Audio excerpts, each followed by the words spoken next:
আমি ওরকমভাবে pure teddy কবুতর খুব কম উড়াই, কারণ আমি আসলে একটু ক্রসে উড়াই। কারণ পিওর টেডি কবুতরগুলো এত ভ্যানিশে ঢুকে, এতক্ষণ ভ্যানিশ থাকে, যা আসলে আমি চাই না এতক্ষণ কবুতর ভ্যানিশ থাকুক। এই দেখেন গাইস, এই যে 9-10 নাম্বার পর উঠতেছে গাইস, দেখেন এই সময় আসলে কবুতরকে একদমই ছাড়া ঠিক না। পাক দেখেন মাশাআল্লাহ গাইস, কবুতর ব্যালেন্স বছর মাশাআল্লাহ ওকে 10+ আমি উড়াইছি অলরেডি। মাশাআল্লাহ দেখেন গাইস,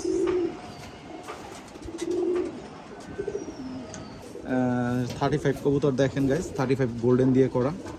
মাশাআল্লাহ গাইস, তো রাই দেখেন, সবাই মাশাআল্লাহ বলবেন। মাশাআল্লাহ ভালো একটা ফিমেল।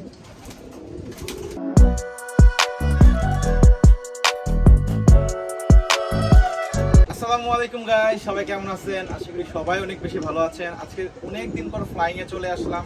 ফ্লাইং এর অনেক দিন যাবত ফ্লাইং এর কবুতরের আপডেট দেওয়া হয় না, আজকে কবুতরের আপডেট দিব। তো এখন বর্তমানে ওয়েদার একটু ভালো হয়েছে।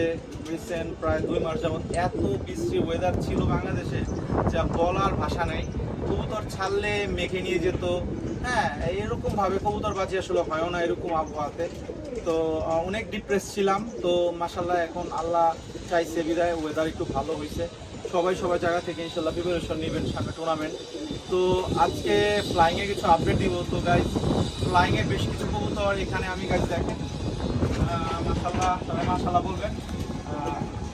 দেখেন এখানে বেশ কিছু ফিমেল আছে, হ্যাঁ এগুলো ফ্লাইংয়ের জন্য রেডি করতেছি। এগুলোর কিছুদিন হয়েছেই আকাশে দিচ্ছি। এগুলো আসলে আকাশে দেওয়ার সুযোগ পাই নাই, সাহস পাই নাই। আকাশে দিলেই ওরা টিপে যেত, ভ্যানিশে ঢুকে যেত।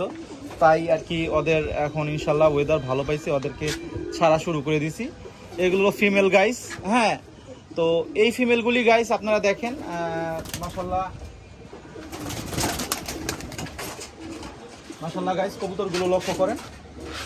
কিছু কবুতর আপনাদের শখও করাই গাইস, একটা ফিমেল কবুতরের শখ করেন গাইস।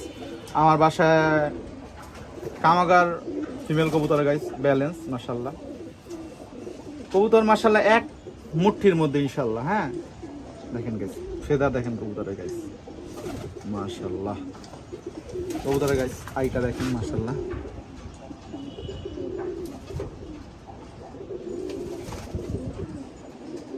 সবাই মাশাল্লাহ বলবেন। মাশাল্লাহ ভালো একটা ফিমেল। এগুলো সব মাশাল্লাহ 10 পর কমপ্লিট। আমি আসলে ফ্লাইং এ 10 পর কমপ্লিট কবুতর পছন্দ করি, যেগুলো আসলে আমি উড়িয়ে অনেক মজা পাই গাইস। 35 কবুতর দেখেন গাইস, 35 গোল্ডেন দিয়ে করা। মাশাল্লাহ গাইস, তো রাই দেখেন, মাশাল্লাহ গাইস কবুতর পর দেখেন গাইস, মাশাল্লাহ কবুতরের ব্যালেন্স মাশাল্লাহ। এগুলো কিছু ফিমেল গাইস, হ্যাঁ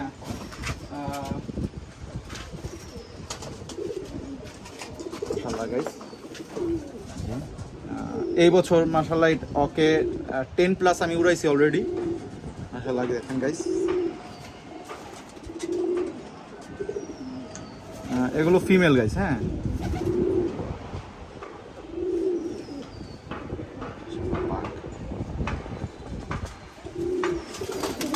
তো গাইস এই ফিমেলগুলি, এগুলো হলো গাইস মেলগুলি গাইস দেখেন। এগুলো ফ্লাইং এর মেলগুলি, বেশ কিছু মেল আছে এখানে মাশাআল্লাহ। এগুলো সামনে টুর্নামেন্টের জন্য অংশগ্রহণ করানোর জন্য রেডি করতেছি। তো একটা মেল কবুতর দেখাই আপনাদের গাইস, একটা টেডি কবুতরের শখ করেন মাশাআল্লাহ। মাশাআল্লাহ বলবেন সবাই।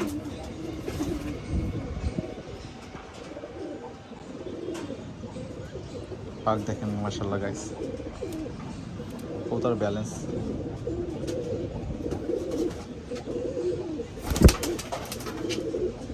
আর একটা টেডি কবুতর গাইস আপনাদের দেখাই।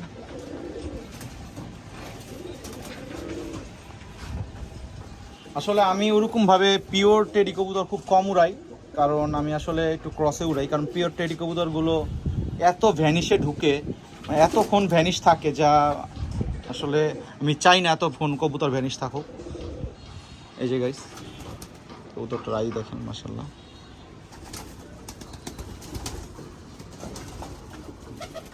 মাশাআল্লাহ বলবেন গাইস।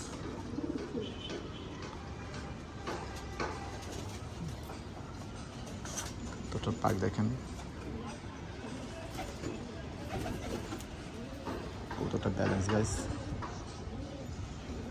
তো আমার বাসায় যে কবুতরগুলোই মাশাআল্লাহ কম বেশি দেখবেন সব এক ক্যাটাগরির বা সব এক রকমই বানানো। একটা সাইজ ছোট একটা সাইজ বড় এরকম না, সব এক প্যাটার্নের কবুতরই আমি রাখার চেষ্টা করি। তো ইনশাল্লাহ এই কবুতরগুলো নিয়ে আমি অনেক আশা ভরসা এই বছরের টুর্নামেন্টগুলি নিয়ে। তো দেখি এই বছর কি হয়, আপনাদের ফুল আপডেট তো ইনশাল্লাহ আমি দেখাবো, জানাবো গাইস। আপনাদের আমি আমার ফ্লাইং এর সেকশন 2টা দেখাইছি, ওগুলো কবুতর রেডি হচ্ছে ফ্লাইয়ের জন্য। আর এই সেকশনটা হলো যখন কবুতরগুলো আমি পট টেনে দেই গাইস, হ্যাঁ যখন পট টেনে দেই, হ্যাঁ যখন কবুতর ক্রুজে থাকে ওই টাইমটায় কবুতরগুলো আমি এখানে রাখি।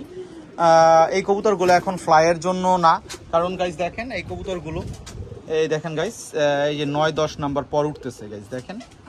এই সময় আসলে কবুতরকে একদমই ছাড়া ঠিক না। হ্যাঁ ম্যাক্সিমাম কবুতর গাইস দেখেন এখানে,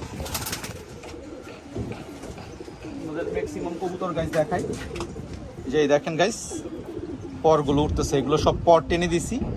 আসলে পর টানার রিজনটা আপনারা কম বেশি সবাই জানেন।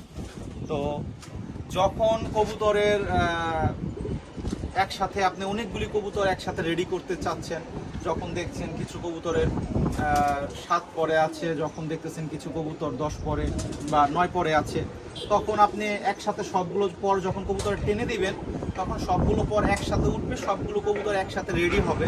তো এতে করে টুর্নামেন্টের আগে আপনার ম্যাক্সিমাম কবুতর আপনার পর একদম 10 পর কমপ্লিট থাকবে, সেজন্য আমরা ম্যাক্সিমাম পর টেনে রাখি। তো এতে করে কবুতরগুলো একসাথে অনেক কবুতর আমরা রেডি পাই। তো ইনশাল্লাহ এখানে প্রায় 20-25টা কবুতর আর কি পর টানা আছে। তো এই কবুতরগুলো মাশাল্লাহ একসাথেই রেডি হবে ইনশাল্লাহ। তো এই কবুতরগুলো ইনশাল্লাহ দেখি অক্টোবরের দিকে এই কবুতরগুলো ইনশাল্লাহ মাঠে নামবে, অক্টোবরের আগেও রেডি হয়ে যেতে পারে ইনশাল্লাহ। তো এই কবুতরগুলোকে আপনি এক্সট্রাভাবে যত্ন নিতে হবে, কারণ এই কবুতরগুলো আপনি পর টেনে দিচ্ছেন, এই কবুতরগুলো আপনি কিছু ভিটামিন ক্যালসিয়াম অবশ্যই দিতে হবে, কারণ পর যেহেতু উঠতেছে এখন কবুতরের শরীরে অনেক কিছু ঘাটতি দেখা দিবে। তো এগুলো আপনি সবসময় একটু ফিল আপ করার চেষ্টা করবেন। আর এই টাইমের সবচেয়ে যে মেন বিষয়টা, কবুতরকে আপনি মোটা খাবার দেওয়ার চেষ্টা করবেন, এতে করে কবুতরের দেখবেন পাকটা অনেক মাশাল্লাহ অনেক ভালো উঠবে। যেরকম আপনার সোলা, হ্যাঁ সোলা, ডাবলি, ভুট্টা, মানে পপকর্ন জাতীয় এই মোটা খাবারগুলো আপনি কবুতরকে দিবেন, ডাল জাতীয় খাবার দিবেন, অয়েল জাতীয় খাবার দিবেন, ইনশাল্লাহ দেখবেন কবুতরের ফিটনেসও ভালো থাকবে, কবুতরের পাখও অনেক সুন্দর উঠবে। আর ফ্লাইয়ের জন্য তো আপনারা জানেন আমি অনেকবার আপনাদের খাবারের ভাঁজ দেখাইছি, ওই খাবারগুলি ফ্লাইয়ে দিবেন, ইনশাল্লাহ অনেক ভালো ফিডব্যাক পাবেন। তো ইনশাল্লাহ দেখি এখন কি করা যায় এই বছরে, আপনারা সবাই দোয়া করবেন। তো আজকের এই ভিডিওটা কেমন লাগছে ফ্লাইয়ের আপডেটটা, তো আপনারা সবাই কমেন্টে জানাবেন ইনশাল্লাহ। এরকম আরও সুন্দর সুন্দর ভিডিও পেতে আমার পেজের সাথে থাকবেন। আসসালামু আলাইকুম, সবাই ভালো থাকবেন।